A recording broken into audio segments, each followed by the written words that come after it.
Thank you very much, Eamon. It is News Talk. It's the Pat Kenny Show with Anton in for Pat. The DAA has announced that Dublin Airport is going to remove the 100 millilitre liquid rule for carry-on luggage. Initially, this rule was meant to be lifted across the EU last year, but because of delays, it's now due to happen this summer. Here to tell us more is Eoghan Corry, Air and Travel magazine. Eoghan, listen, the C3 scanner, is that what allows this to be done now? Yes, the C3 scanner is the key to everything. It means as many mils as you want can be left in your bag as you go through security. Listeners very, very familiar with all the havoc that caused, taking little pieces of liquid out and putting them in see-through plastic bags, and then the confiscations of bottles. Now, what the question about it is when we're allowed to keep as many mils as we like in our bag. It's supposed to be in July. That's the fourth date we've been given, Anton, but I'd be much more confident about this one. And it hinges on the EU and the American security authorities agreeing that the scanners are up to scratch, that they're going to do their job to the satisfaction of everyone. EU seems to be happy. Americans slower to come around to that. It was in place, and now it was withdrawn in September. The problem that came up in September was not actually the 75 cl, the standard 75 cl bottle, but the very large ones, the 2-litre Fanta Coke bottles that people are familiar with. Not many of them going through the airport, but anything that raises questions about security scanners, the whole thing had to come to a halt. We're hoping to see it back in a couple of weeks' time in July. Now, of course, when you take Dublin Airport as a case in point, there are effectively 3 separate layers of scanners. The Terminal 1, the Terminal 2, and then there's US pre-clearance separate to both of those. Will this encompass all 3? Yes, the US pre-clearance, it was trialled, and it is almost at a stage where you don't go through a second level of security going through US pre-clearance before US, the immigration people. That's been one of the big leap forwards for transatlantic flight in a couple of years. Terminal 2, all of the security lanes have the new C3 scanners. The Terminal 1, it's about halfway there. When the summer is over, they'll install the rest. It'll be October before everybody going through Dublin Airport can be certain they're going through a C3 scanner. In the meantime, think of Beyonce, Anton, if you're going through Terminal 1, to the left, that's where the new scanners are. And it's important at the moment from the point of view of laptops. You don't need to take your laptop off, and in July, hopefully, as many mils as you like of liquid will be allowed through that. The Shannon Airport completely has the new scanners. Kerry, Donegal have the new scanners, and Belfast City.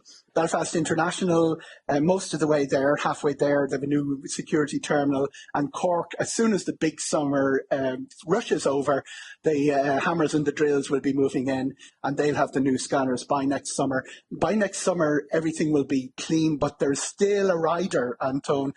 You really need to know that whatever airport you're flying to or flying through also has the new scanners. Most of the major hub airlines have them at this stage, but there will be some that will still be, we still can't relax that we keep as many mils as we like in our bag coming back.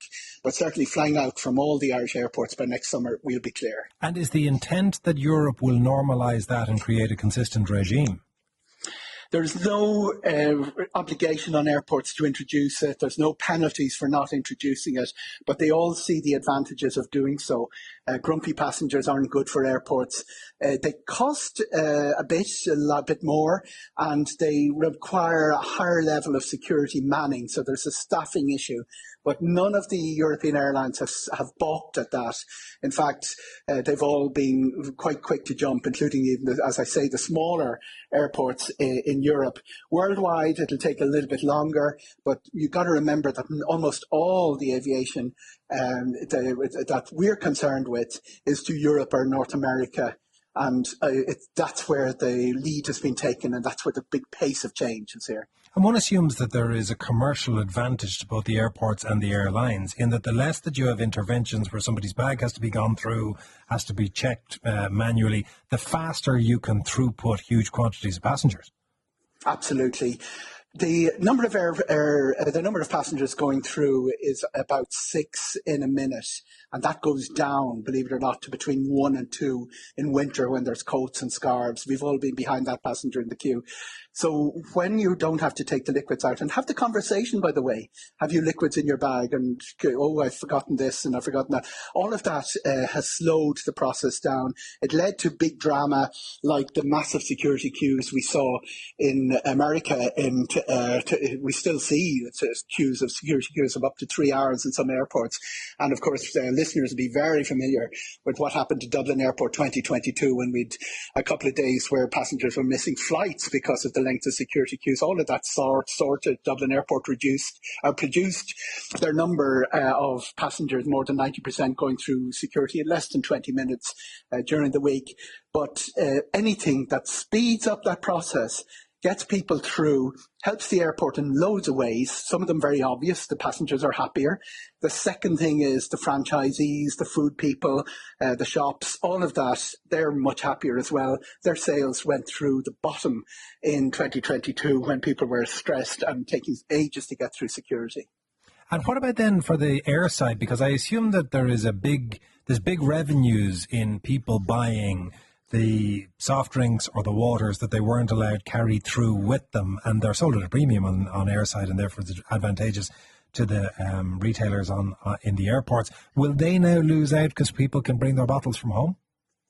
Yeah, you're absolutely right. Some of the cups and the drinks you buy airside cost as much as a low-cost airline ticket. There wasn't a pattern of people buying stuff that they couldn't carry through. What will be interesting is if the bottles, the duty-free and things like that, the premiums, they're purchased and brought through in people's bags and hard carry-on bags.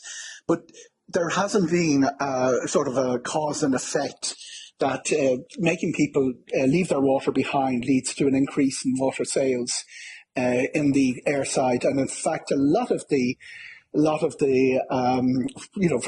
ordinary stuff like the people that people need to consume, drinking water, a lot of that is pretty cheap airside, and it's almost on an honour system in a lot of airports. You said about that there is no European intent to mandate any kind of consistency. Is there anybody that looks at trying to create consistency around global aviation? Because depending on where you go, in some places it's take off the shoes, in others it's leave them on. In some places it's take off the jumper, in others leave them on. In some places it's take out the laptop. And they treat you like a moron if you happen to get the wrong one, even if it is the norm in the country that you've come from. Is there any overarching safety group that creates consistency? No. And passengers are being driven mad by it, and it's not just treating you like a moron. There's an attitude. There's loads of internet memes of how aggressive security guards, like comedians, how aggressive security guards can be and how inconsistent they can be. IATA, the major world aviation body that's headed up by Dublin-born Willie Walsh, had their big convention in Delhi this week. All of the narrative on airports is that airlines would like to see some sort of consistency, some sort of even a set of protocols or standards or mission statements or something to aspire to. But you're dealing with the worst and most belligerent part of the whole aviation ecosystem when you're dealing with security. It's like the dog ate the homework excuse for everything. Security is the excuse for doing anything they want, and they will always say that they need to be satisfied that they're keeping the air secure, and nobody can argue with that. So it leaves them with this sort of carte blanche to behave and introduce conditions which, from your and my and your listeners' point of view, look completely nonsensical.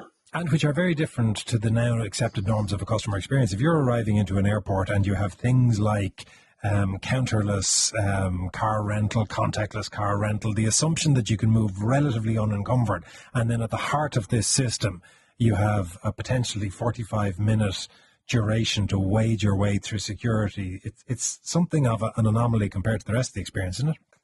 Absolutely. Security and service, they're the polar opposites.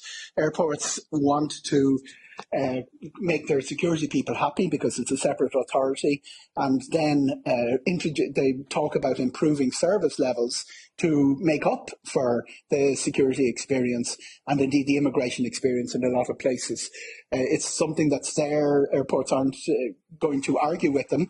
It's from a listener point of view, very strong advice always is keep a civil tongue in your head. You're not going to win an argument at airport security anywhere in the world. You just suck it up and put up with whatever humiliation they impose on you, and they're very good at that because there's no winning the argument. That's what we've got a text from a listener in Paris saying, flew Paris to Dublin last week. At Orly, liquid stayed in the bags, but computers, etc. had to be taken out. At Dublin Airport, computers stayed in the bags, but liquids had to be taken out. The sooner we have consistency, the better. Eoghan, as ever, thank you very much. Eoghan Corry there, who is Air and Travel Magazine.